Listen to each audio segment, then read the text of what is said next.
अस्सलाम वालेकुम हया फातिमा, आप कैसी हैं? वालेकुम अस्सलाम। मैं बिल्कुल ठीक हूँ। आप बताएं, आपके क्या हाल चाल हैं?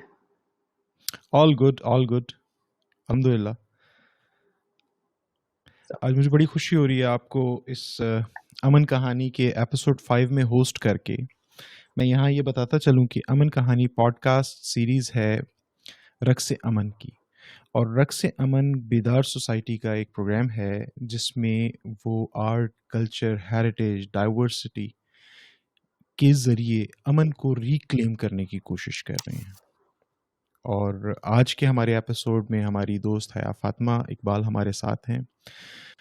बहुत जानी मानी प्रोड्यूसर हैं, फिल्म मेकर हैं, बहुत अच्छी फोटोग्राफर हैं। इनकी प्रोफाइल से जब मैं गुजर रहा था तो मैंने देखा रोहिंग्यास पे इन्होंने जो फोटोग्राफी की हुई है वो इनकी वेबसाइट पे पड़ी हुई है, and those pictures are very heart touching pictures.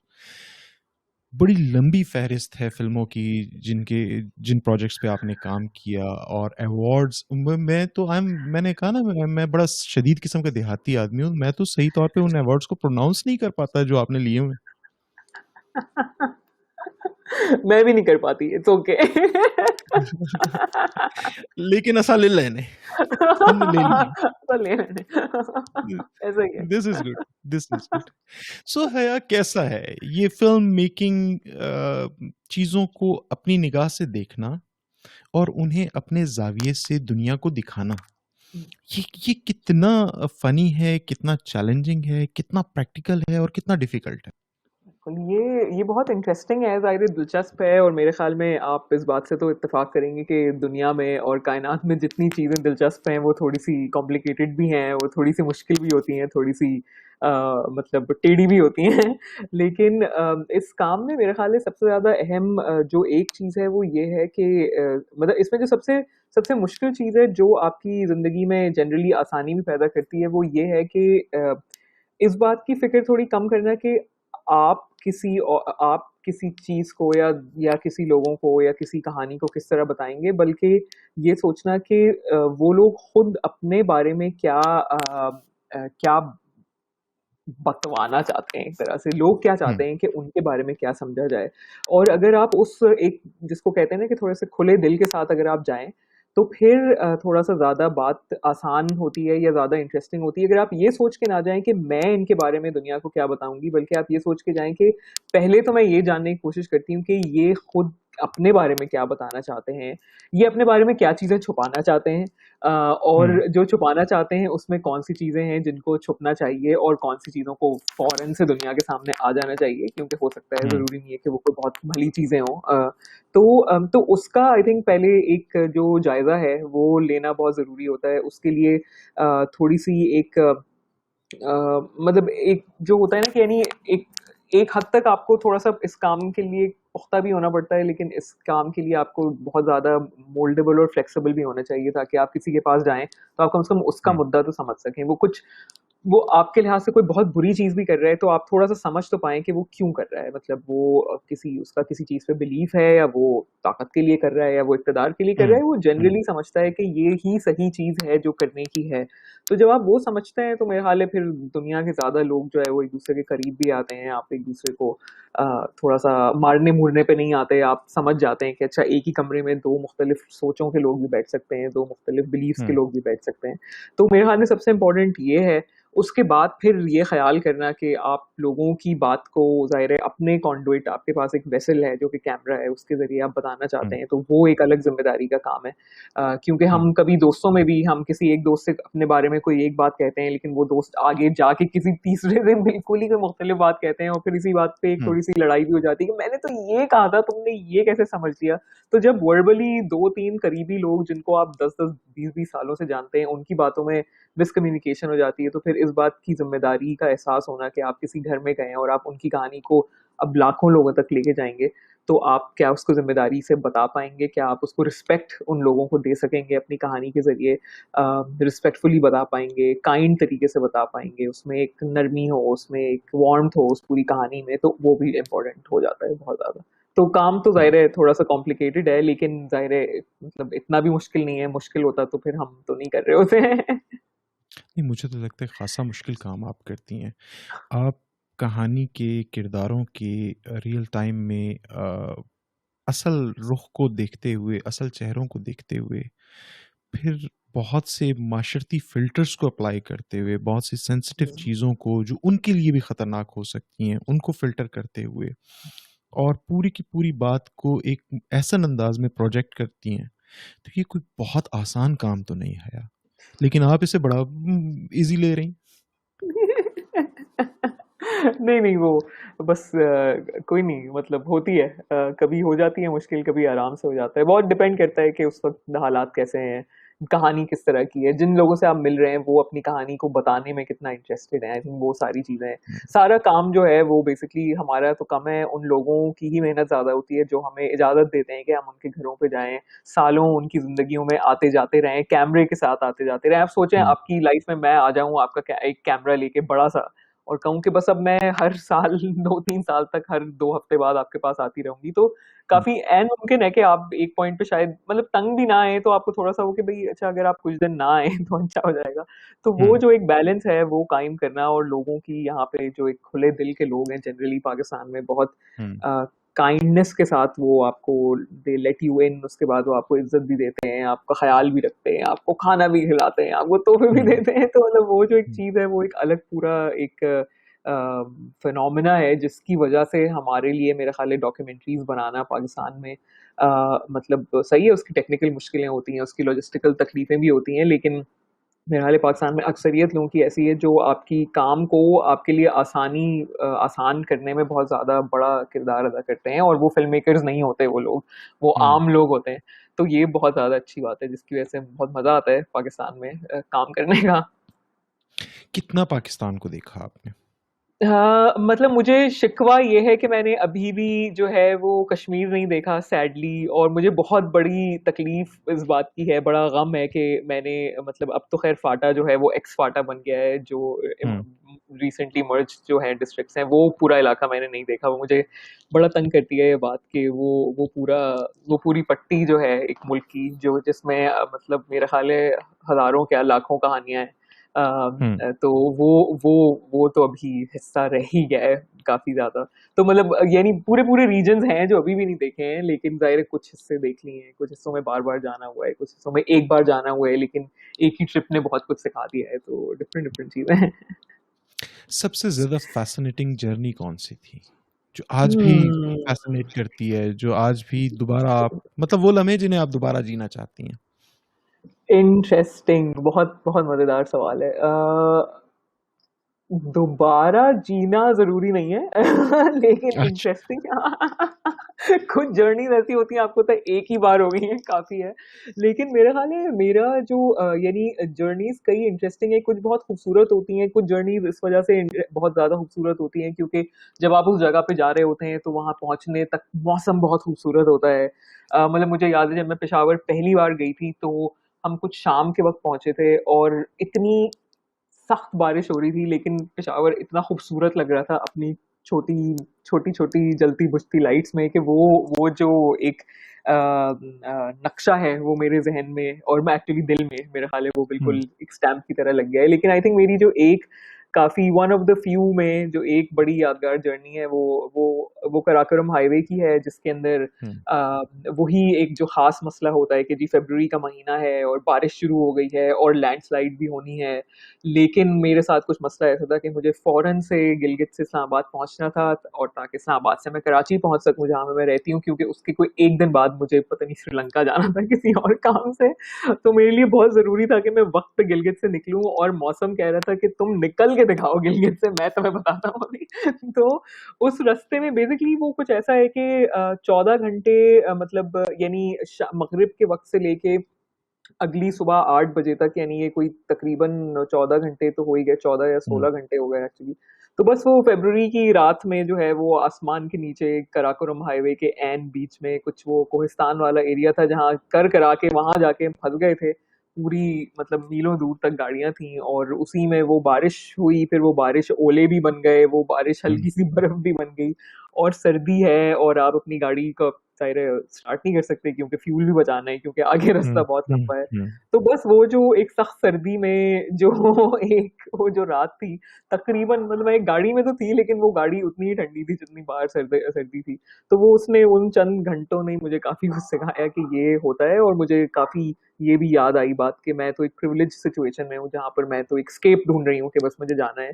लेकिन वो लोग आप सोचें जो उस पूरे जर्नी, उस पूरे रास्ते पे हम्म। मतलब हर बार जाते हैं, वो बच्चे जो हम्म। गिलगित और बल्तिस्तान से निकल के जो है वो दूसरे इलाकों में जाते हैं, और हर कुछ महीनों बाद उनको घर जाना होता है। वो लोग हम्म। जो अपने बुजुर्गों को बीमारी में कहीं लेके जाते होंगे, उन पे क्या ही गुजरती होगी जब उनको 12-12 घंटे इस ठंड में अचानक से गुजरना रहना पड़ता होगा।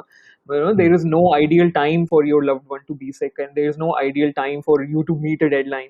तो वो जो बच्चे जो सीएसएस के इम्तिहानों के लिए बेचारे इस्लामाबाद और दूसरे शहरों का रुख करने के लिए पहाड़ों से उतरते हैं, और पहाड़ों में भी पता नहीं कहाँ कहाँ से उतर के पहले वो गिलगित आते हैं, फिर वो रास्ते में फंसते हैं, पता नहीं क्या ही होता होगा। और ऑब्वियसली ये पूरा एक ऐसी जगह पे होता है जहाँ पे इंटरनेट तो क्या, मतलब फोन के एक भी सिग्नल नहीं थे। तो पीछे मेरे घर पे जो ड्रामा हो रहा था वो एक अलग कहानी है कि सब परेशान हो रहे हैं कि पता नहीं क्या हो गया। हालांकि मैं बता के गई थी कि बस अब हम्म। मैं निकल रही हूँ, अब सुबह सुबह ही बात होगी, पता नहीं क्या होगा। लेकिन उसमें ये था कि मेरे पेरेंट्स में से मतलब अम्मी जो है वो मेरी थोड़ी जरा कंट्रोल में रहती हैं उस तरह से, वो जरा अपने, लेकिन अब्बू जो है वो अपेरेंटली ज्यादा परेशान हो गए थे पीछे के, पता नहीं क्या हो गया, गाड़ी पता नहीं क्या हो गया, गिर गई पहाड़ में क्या हो गया। तो ये तो मुझे बहुत ज्यादा याद है, वो सर्दी मुझे नहीं भूलती काफी। और वो ये जो वही एक दिन तो नहीं थे हया कि जब वहां पे एक बड़ा खौफनाक हादसा हुआ था और लोगों को बस से उतार के शनाख्ती कार्ड देख के।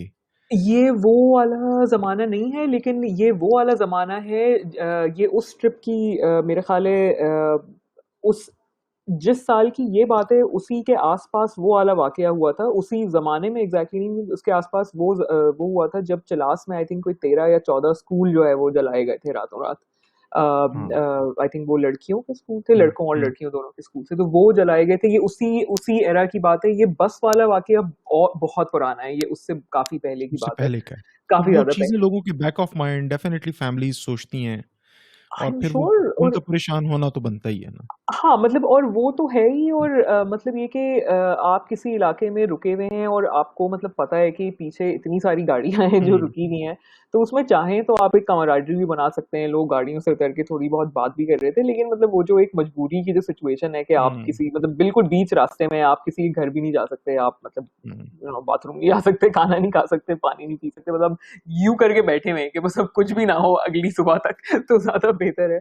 तो वो काफी एक क्या कहते हैं क्रेजी सिचुएशन है। मतलब ये कि नाम भी हम ये नहीं कह सकते कि भाई उस इलाके में थे, कोहिस्तान में थे तो जी वहां पर लाजमी कुछ बुरा ही होता है, ऐसा भी नहीं है। लोग नहीं नहीं। सैकड़ों लोग गुजर गुजर के हर बार जाते हैं, लेकिन मतलब वो जो एक बेबसी है, मतलब वो तो गुजर गई रात, लेकिन मतलब वो जो आपको एक पर्सपेक्टिव मिलता है कि यार ये क्या ही होता होगा लोगों के साथ जो हर बार 15 घंटे की एक जर्नी करते हैं hmm. Just to reach the capital. और मतलब ये कि और ये एक ऐसी जगह है जहाँ से टूरिस्ट ऐसी तेजी से गुजरते हैं ना हर बार, और वो हम्म। जाके अपने ड्रोन हम्म। शॉट्स लेते हैं कि ये देखिए हुंजा, ये देखिए स्कर्दू, हाँ। मतलब उड़ा उड़ा के थक गए हैं ड्रोन। लेकिन वो आम लोगों पे क्या गुजरती होगी जो फ्लाइट नहीं ले सकते हर बार, और वो हाँ। मतलब एक उनको रास्ता उसी तरह तय करना होता है। It must be insanely difficult. तो वो बस मैं पूरा रात मैं यही सोच रही थी कि ओ माय गॉड ये क्या लाइफ है और ये उनकी हमारी क्या खुद लाइफ। खुशकिस्मती है कि हमने अपनी उस जन्नत को दोबारा पा लिया, जो बहुत अरसा अब मतलब नाम से डर लगता था, सफ़र से लोग कतराना शुरू हो गए थे वहाँ पे। ज़िंदगी जो है वो ज़िंदगी को गुजारने का हक छीना जा रहा था। और आज अल्हम्दुलिल्लाह अब वो बल्कि मैं कल किसी एक दोस्त से बात करते हुए हम गुफ्तगू कर रहे थे तो बात हो रही थी कि यार हम इतनी बादशाह किस्म की कौम है कि हम्म। यहाँ पे कोरोना का लॉकडाउन हुआ और जून जुलाई में गिलगित वाली पूरी साइड भर गई, पूरा पंजाब जो है लॉकडाउन में वहां भाग पड़ा उफ, कि उफ, चलो यार नत्थिया पिकनिक गली करते हैं। और हाँ और हुंजा और इधर उधर मतलब बिल्कुल ही यानी हम मुझे बड़ी तो ये चिल लगा कि किस्म की कौम है हाँ वैसे, वो ज्यादा एज अ ही चले नेशन हम बड़े मतलब। मजे में रहने वाले हाँ लोग हैं। मतलब मस्ती और है, और मतलब मैं तो हम्म। मुदरसा ये भी कहूंगी कि मस्ती इतनी सवार है कि फिर ये ख्याल भी नहीं रहता कि जिसके घर पे जा रहे हो मतलब हाँ। जिसके घर पे टूरिज्म जिस ठिकाने पे जा रहे हो उनको भी पता नहीं, उनको आपकी ये बात पसंद आ रही है कि आप आए ही जा रहे हैं झूठ हाँ। दर झूठ नहीं, बड़े बड़े टोलों में। बड़े तो बड़े। वो भी एक बड़ा मुझे बहुत लगता है कि मैं पहुंच ही गए ना, कि मतलब बस हम्म। पहाड़ चाहिए मुझे चाहिए तो वो पहुंच गए वहां पे अच्छा तो हया, ये बताइए कि हम हसीन लम्हों की बात कर रहे हैं, अच्छे एक्सपीरियंसेस की बात कर रहे हैं, अच्छी यादों की बात कर रहे हैं, तकलीफ दे याद इस सारे सफ़र में आज तक के तकलीफ दे तरीन लम्हा हम्म, जो बहुत बहुत अंदर जाके कहीं उसने आपको टच किया और उतने ही अंदर से एक नमी आंखों तक पहुंची, वो लम्हा कौन सा था? पर्सनली मैंने मतलब ज़ाहिर है वाक़यात तो ख़ैर यानी बहुत सारे हैं जिसमें आपकी आँखें भी नम होती हैं या आँखें नम भी हो जाएँ। पहले मुझे याद है कि जब मैं थोड़ी जूनियर होती थी तो बड़ा हमें ये प्रैक्टिस एक होती थी कि हम अपने आँसू रोक के रखें। अब तो मतलब मैं जैसे-जैसे मुझे एक्सपीरियंस हुआ है मुझे लगता है कि अच्छा इसकी भी कोई ज़रूरत नहीं है। आपको रोना आ रहा है तो आप बस रोने दें। आई थिंक वो उसकी भी एक ताकत है कि जब सामने वाले हुँ, शख्स को पता चलता है कि आप उनके दुःख में शरीक हैं। कितने वो कनेक्ट हैं आप उनके आप साथ। उनकी कहानी तो सुन रहे हैं लेकिन आप भी उनका एक हद तक उनका दर्द महसूस कर सकते हैं। तो अब तो हुँ, आँसू-आँसू बस बिल्कुल ढिठाई से हम भी बहने देते हैं।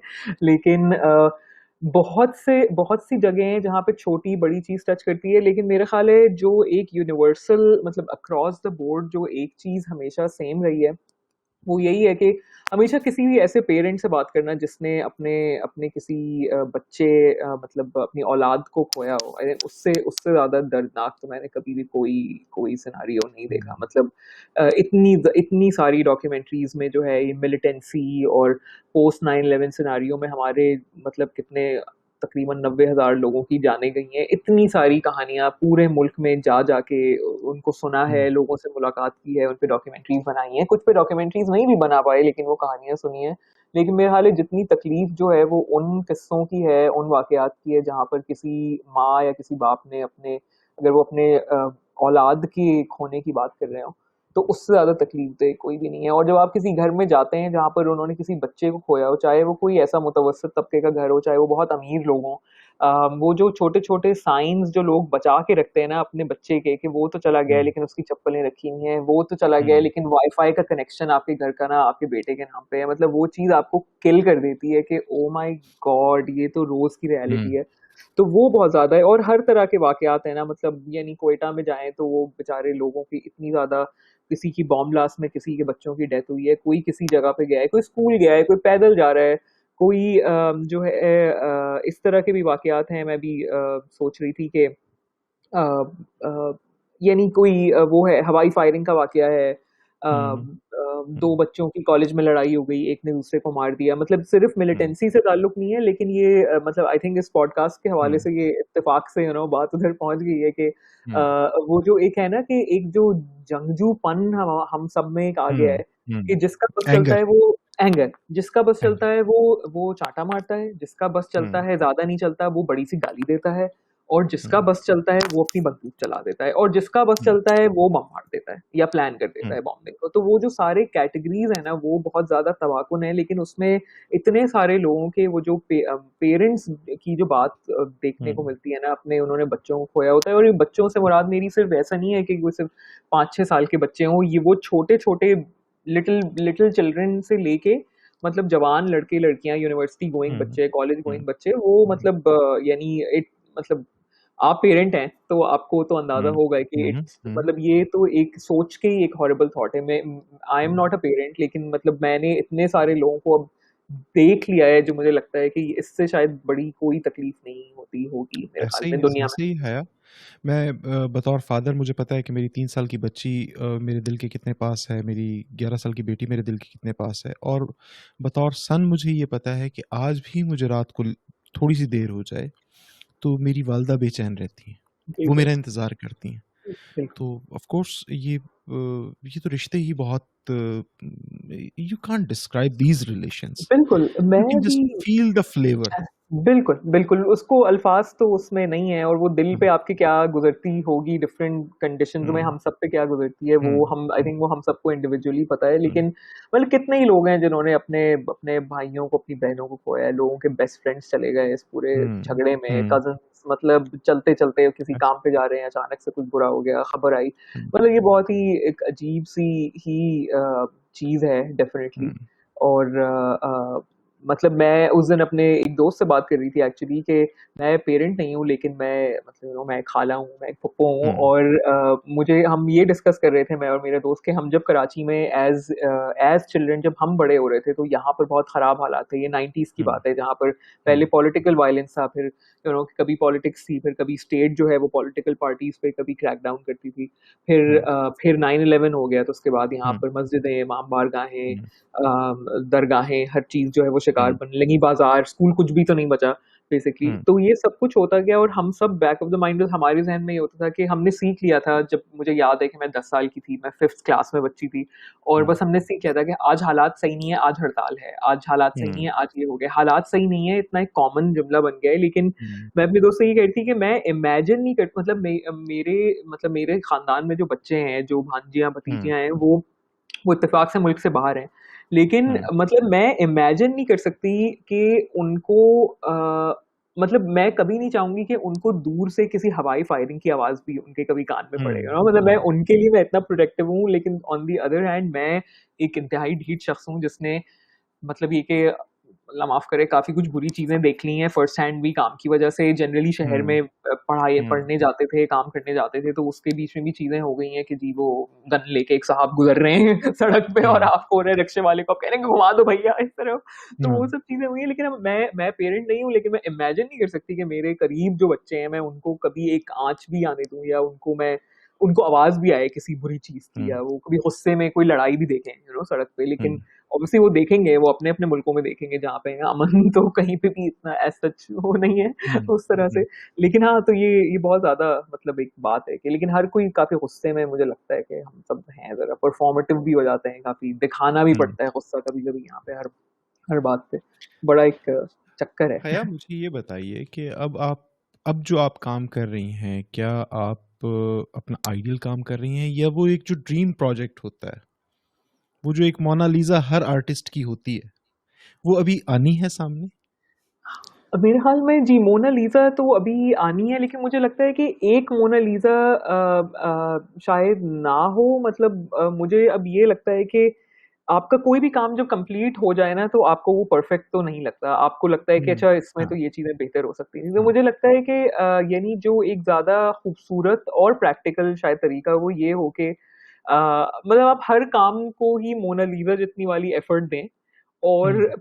जब वो हो जाए तो उसके बाद आप देखें कि आपको उसमें मोनालिसा वाला मज़ा आया है, या या हम्म। अभी और करने की ज़रूरत है। तो कुछ प्रोजेक्ट्स जो हैं वो इस तरह के हैं, जो कंटिन्यूअस हैं, जो चलते रहते हैं, जो जिसको हम कहते हैं कि वो लेबर ऑफ लव हैं, वो चलते रहते हैं। हम्म। ज़रूरी नहीं है कि वो डॉक्यूमेंट्री के हों, वो डॉक्यूमेंट्री से रिलेटेड कम्युनिटी बिल्डिंग के भी हो सकते हैं, और ये कि लोग दूसरे लोगों को मेंटोर करने की भी वो चीज़ें होती हैं। हम्म। तो उसमें तो बड़ी तस्कीन है, उसमें बहुत मज़ा आता है करके। वो चीज़ें जिसमें आप ज़्यादा पे नहीं किए जा रहे होते, उसमें ज़्यादा तस्कीन होती है, समहाउ उसका रिवॉर्ड आपको ज़्यादा रिच लगता है कि ये तो आप बस हम्म। कर रहे हैं, तो मतलब बस यूँ ही कर हम्म। रहे हैं। लेकिन फ़िल्म्स जो है सेल्फ डेफ़िनेटली, सेटिस्फेक्शन होती है उसमें। हाँ, कुछ फ़िल्म्स जो हैं वो अब मैं देखती हूँ, मुझे लगता है यार ये क्या बनाया है। कुछ ऐसी हैं जो अभी भी देख के लगता है कि यहाँ कुछ इंटरेस्टिंग नर्व टच कर दिए हमने, कुछ इंटरेस्टिंग हाँ। हो गया है।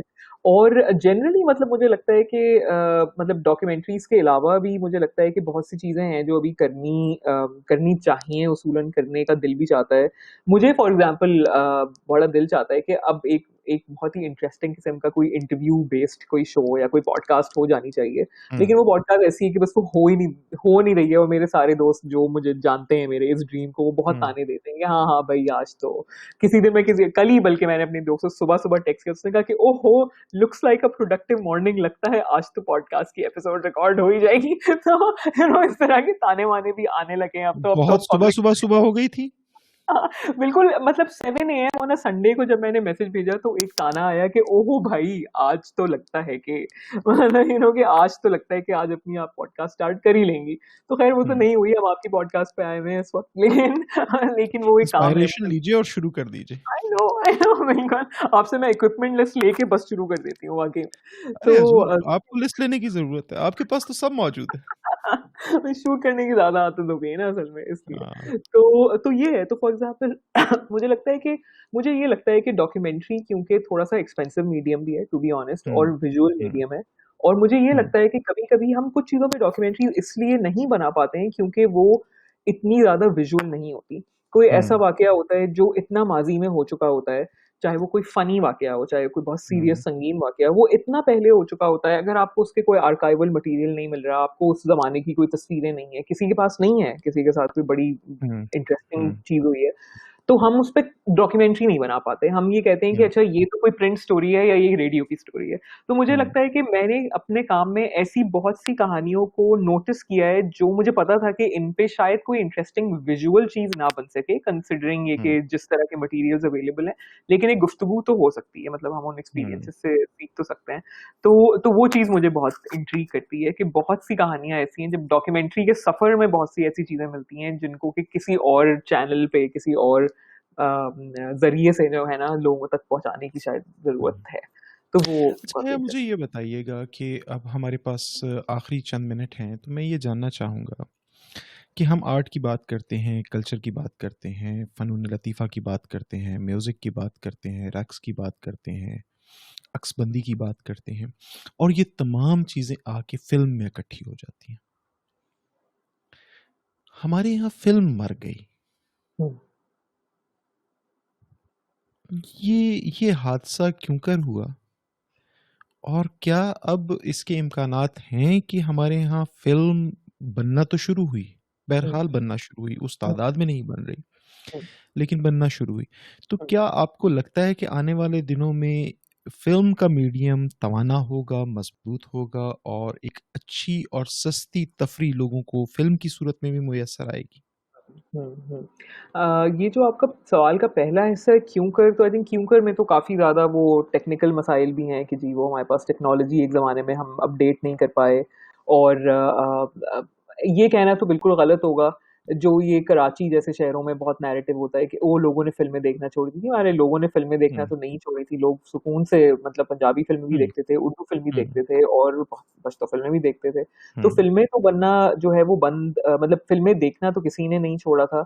लेकिन फिर साथ में जो है जब हालात वगैरह ख़राब हो गए मुल्क के 2000 वाली टाइम में, यानी उस वक़्त तक टेक्नोलॉजिकली तो हमारा ज़वाल थोड़ा-सा आ ही गया था। यानी ऐसा हुँ, नहीं था कि कहानियाँ अच्छी नहीं थीं, कुछ कहानियाँ अच्छी नहीं, कुछ बिल्कुल अच्छी नहीं थीं, जैसे आजकल की फ़िल्मों में भी होती हैं। लेकिन हुँ, वो करते-करते टेक्नोलॉजी भी उस वो भी ज़वाल पज़ीर हुई, तो हमारी फ़िल्में दिखना भी अच्छा दिखना बंद हो गई ना, मतलब। और हुँ, दूसरी तरफ इंडिया जो है वो तेज़ी से, यानी हमारी जो हुँ, एस्थेटिक थी वो इंडिया की 80s की फ़िल्मों में स्टक थी, जो हम लेट हुँ, 90s में बना रहे थे। और जो 90s में इंडिया में फ़िल्में आ रही थी, स्पेशली लेट 90s में, वो तो इतनी हुँ, स्लिक हो गई थी कि हमारी आँखें ही नहीं ठहर सकती थी, मेरा हाल है, जो हम हुँ, पाकिस्तान में वो फ़िल्में बना रहे थे। फिर जब हमारे पास टेक्नोलॉजी आना शुरू हुई तो हालात भी ख़राब हो गए। तो हालात हुँ, ख़राब हो गए तो इतने अरसे फ़िल्में ही नहीं आई। फिर एनजीओ फंडेड फ़िल्में आना शुरू हो गईं कुछ अरसे तक, कम-कम आती थीं मगर वो आती थीं। तो वो सब कुछ होता गया। तब ज़ाहिर है जब किसी जगह पर परवान ही नहीं चढ़ रही कोई चीज़, तो ना नए सीखने वाले होंगे। कितने सारे लोग उस दिहाई में होंगे बेचारे जो नहीं सीख पाए होंगे, क्योंकि उनको हुँ, पता होगा कि मैं सीख के कहाँ चला जाऊँगा, क्या हुँ, क्या क्या कर हुँ, लूँगा या क्या कर लूँगी, राइट? तो उसके हुँ, बाद लेकिन जो है वो बहरहाल हालात थोड़े से बेहतर हुए, फिर हमारे पास टेक्नोलॉजी थोड़ी-सी बेहतर आ गई, फिर हमारे पास फ़िल्म स्कूल्स भी आ गए, तो ये बहुत ज़्यादा अच्छा हो गया। अब आगे चल के मुझे तो ये लगता है कि मैं तो ख़ैर मेरे अंदर तो बहुत ज़्यादा उम्मीद है कि हुँ, फ़िल्में जो हैं वो बनती रहेंगी।